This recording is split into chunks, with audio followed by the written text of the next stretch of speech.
ఇదొక కంపల్సరీగా ఈ స్టోరీ అందరూ తెలుసుకోవాలి. ముఖ్యంగా యూత్ కెరియర్‌ని బిల్డప్ చేసుకోవాలి. లైఫ్‌లో మనం ముందుకెళ్ళాలి అనుకున్న ప్రతి ఒక్క యూత్ కూడా తెలుసుకోవాల్సింది. అంటే మనకొచ్చే ఇష్యూస్‌ని మనం ఎలా డీల్ చేస్తున్నాము? మన career versus temptation. Personal temptation, career అన్నప్పుడు ఈ రెండిటిని బ్యాలెన్స్ చేయడం ఎలాగా? దేనికోసం దేన్ని వదులుకోవాలి? ఇలాంటి అనేక విషయాల్ని ఈ స్టోరీ నుంచి మనం నేర్చుకోవచ్చు. అట్లాగే ఇంకోటేందంటే చాలా తెలివిగా హత్యలు చేస్తున్నాం మనం. ఈ మధ్య చాలా తెలివి ఉపయోగించేస్తున్నారు. మనం ఆ మధ్య చూసాం. సోనం రఘువంశీ కాబోయే భర్తని హనీమూన్‌కి తీసుకెళ్ళి మేఘాలయలో ఎంత తెలివిగా చంపిందనేది చూసాము. సో ఎంత తెలివిగా చంపినా ఎంత తెలివైన వాళ్ళన్నా ఏదో ఒక తప్పు చేస్తారని చెప్తారు. ఎందుకంటే పోలీసులకి వాళ్ళకి ఒక సమిష్టి ఎక్స్‌పీరియన్స్ ఉంటది. టెక్నాలజీ ఉంది. ఇన్వెస్టిగేటివ్ మెథడ్స్ అనేవి డెవలప్ అయినాయి కాబట్టి ఇవాళ నువ్వెంత తెలివిగా చేసినా దొరకడం అయితే 100%. వాళ్ళ ఈ ఇన్వెస్టిగేషన్ ఏజెన్సీలు వద్దనుకుంటే తప్ప ఖచ్చితంగా పట్టుకోగలరు. మనకేందంటే పొలిటికల్ మర్డర్స్‌లో మాత్రమే ఒక వివేకానంద రెడ్డి హత్య కేసు కావచ్చు, లేకపోతే ఇలాంటి పొలిటికల్ రిలేటెడ్ కేసుల్లో మాత్రమే వాళ్ళు కావాలని నేరస్తుల్ని ప్రూవ్ చేయరు గానీ, అదర్‌వైజ్ నేరస్తులను పట్టుకోవడం అనేది ఇవాళ పెద్ద విషయమే కాదు పోలీసులు. సో, ఇది చాలా క్లెవర్‌గా ఒక అమ్మాయి తన లివ్ ఇన్ రిలేషన్‌షిప్‌లో ఉన్న అబ్బాయిని చంపింది. అది కూడా అబ్బాయి కాబోయే ఐఏఎస్ అబ్బాయి అన్నమాట. సో, ఇది ఈ స్టోరీ ఇంట్రెస్టింగ్ స్టోరీ. దీన్ని క్రైమే కాకుండా దీంట్లో అనేక విషయాలు కూడా ఉన్నాయి. సో, ఇది ఎలా జరిగింది, ఏం జరిగిందనేది మనం చెప్పుకుందాం. ఈ అబ్బాయి పేరు రామ్‌కేష్ మీనా. 32 ఏళ్ళు. ఈ అబ్బాయి ఎస్టీ సామాజిక వర్గం, రాజస్థాను.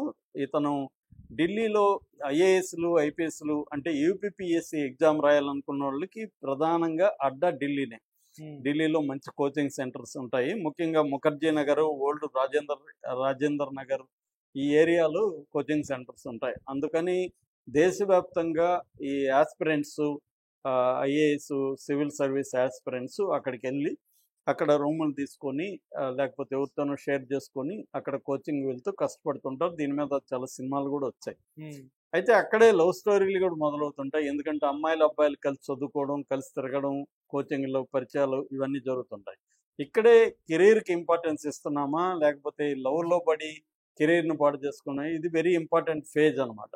ఈ అబ్బాయి కూడా అలాగా కష్టాలు పడి వెళ్ళారు. వీళ్ళ పేరెంట్స్ కూడా పెద్ద డబ్బున్న వ్యక్తులేం కాదు. ఏదో కష్టపడి వాళ్ళు ఈ అబ్బాయి బాగా బ్రైట్‌గా ఉన్నాడు, చదువుకుంటున్నాడు అని చెప్పి వాళ్ళు కష్టపడి ఢిల్లీకి పంపించారు. ఢిల్లీలో ఈ అబ్బాయి గాంధీ విహార్ అని తిమర్పూర్ అని ఉంటుంది నార్త్ ఢిల్లీలో. ఆ తిమర్పూర్ దగ్గర గాంధీ విహార్ అనే ఒక ప్లేస్‌లో ఒక 4వ అంతస్తులో చిన్న ఫ్లాట్ తీసుకొని ఉంటున్నాడు.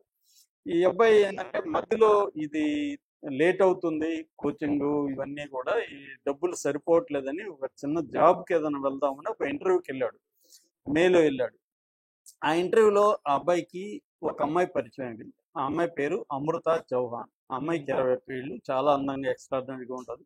ఈ అబ్బాయి కూడా హ్యాండ్సమ్‌గా ఉంటాడు. అలాగా వాళ్ళిద్దరి మధ్య పరిచయం అనేది ఏర్పడింది. ఈ అమ్మాయి ఏమో degree final year forensic science చదువుతుంది. ఫోరెన్సిక్ సైన్స్ అంటే మనం అనేక సార్లు చెప్పుకున్నాం. క్రైమ్ జరిగినప్పుడు క్రైమ్‌కి సంబంధించిన అక్కడ ఎవిడెన్సెస్‌ని ఫోరెన్సిక్ ద్వారా ఫైండ్ అవుట్ చేయడం చేస్తారు. మనకు అనేక సార్లు మనం చెప్పుకున్నాం. ఫోరెన్సిక్ సైన్స్ ల్యాబ్స్ అంటారు, ఎఫ్ఎస్ఎల్ అంటారు.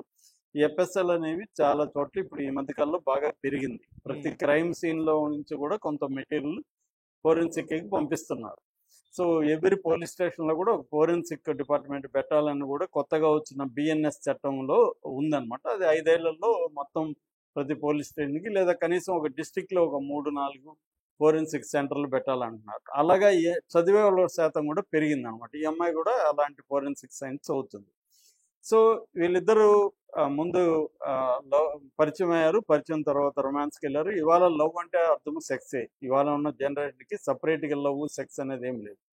లవ్ చేసుకున్నారంటే సెక్స్ చేసుకోవాల్సిందే. కాబట్టి వీళ్ళిద్దరు కూడా అలాగే అయిపోయి ఇంకెక్కడో ఉండడం ఎందుకు, నువ్వు కూడా నాతో వచ్చాయనుకున్నారు. ఇద్దరు కలిసి ఒకే అపార్ట్మెంట్లో ఈ అబ్బాయితో కూడా అమ్మాయి కూడా వచ్చేసింది. ఇద్దరు ఎంజాయ్ చేయడం మొదలుపెట్టారు. ఈ క్రమంలో ఏం జరిగిందంటే అంటే ఇక్కడ మనకి ఇటువంటి కేసుల్లో వెర్షన్స్ అన్నీ తెలియవు. ఈ అబ్బాయి వెర్షన్ మనకు తెలియదు.